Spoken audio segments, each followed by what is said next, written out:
አግኝቻለሁ ብዬ መጣሁትን አግኝቻለሁ። የተሻለ ማግኘት የሚጠላ የለም። ግን እኔ ብር ንጹህ ብር ነው። ቆሻሻውን ቢሆን ይገዛል። አትፈላሰፊ።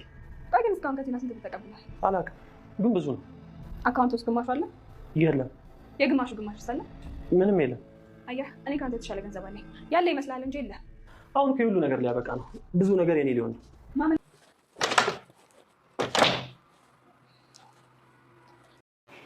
እኔ እኮ አባዬ ግራ የሚገባኝ ሁሉ ጊዜ ስለ ቲና የሚጨቀጭቀኝ ነገር ነው።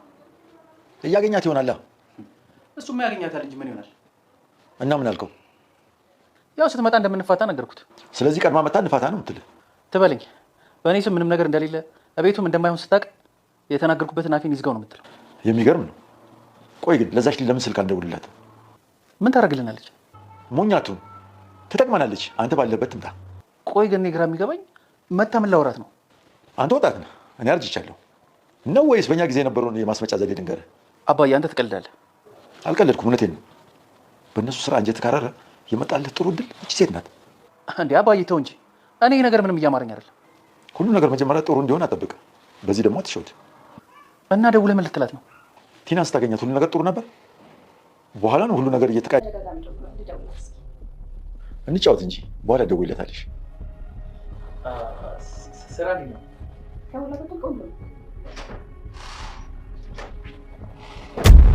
የካሌብ አባት በገዛ ቤታቸው የልጃቸውን ሚስት ሲያባልግ የቆየው ዳንኤል ጨጓራቸውን ሲልጠው የነበረው ዳንኤልን በጣም የሚወዳት ፍቅረኛውን ወደ ቤት አንጣት እንገብዛት በማለት ወደ ቤት ካመጣት በኋላ ልጃቸውን ካሌብን የራስህ አድርጋት እያሉ እየገፋፉት ነበር።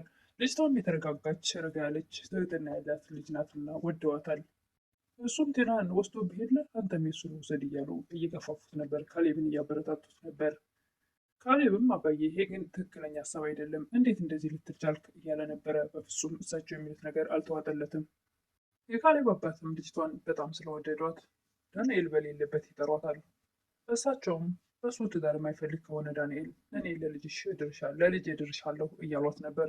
እሷም ጊዜዋን ከምታቃጥል ትዳር ይዛ መኖር እንደሆነ ፍላጎቷ እየነገረቻቸው ነበር።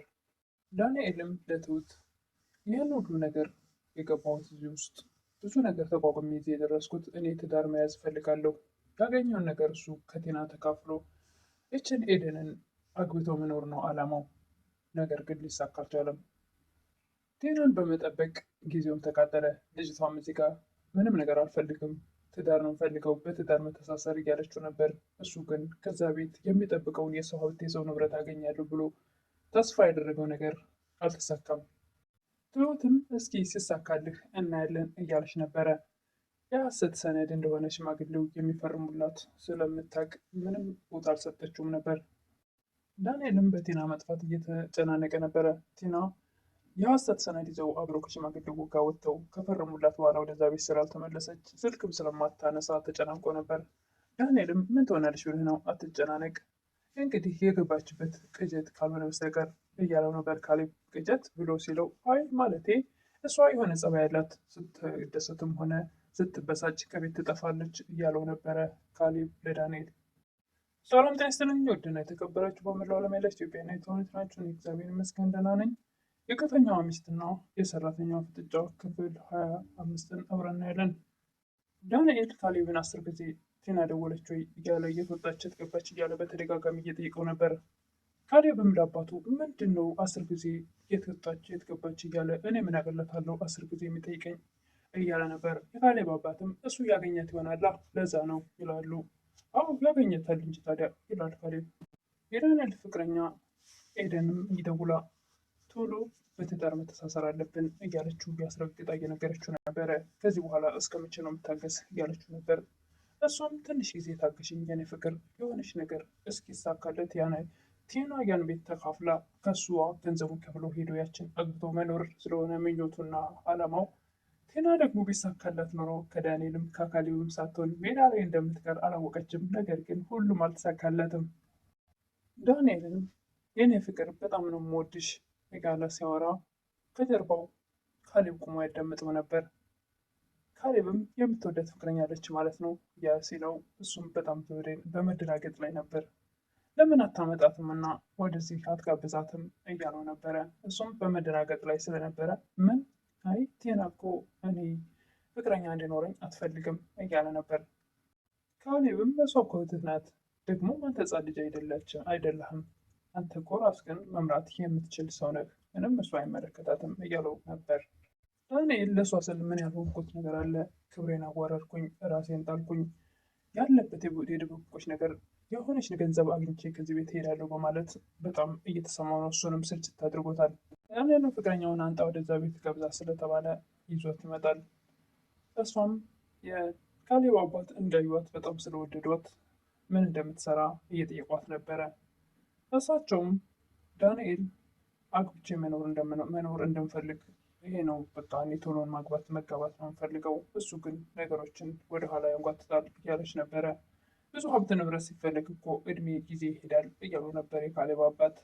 ልክ ነዎት፣ ሀብት ንብረት አይደለም ዋናው ፍቅር ነው እያለች ነበረ።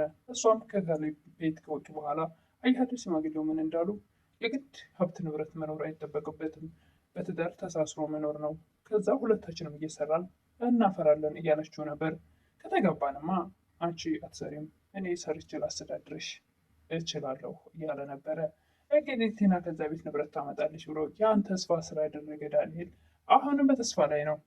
ዳንኤል በቃ ጭራሽ አሁንማ ቤቱ የኛ ነው፣ በቃ የቲና ሆኗል፣ እናንተ ጥርግ ብላችሁ ትወጣላችሁ እያለ ትሁት ላይ እየዛተባት ነበረ።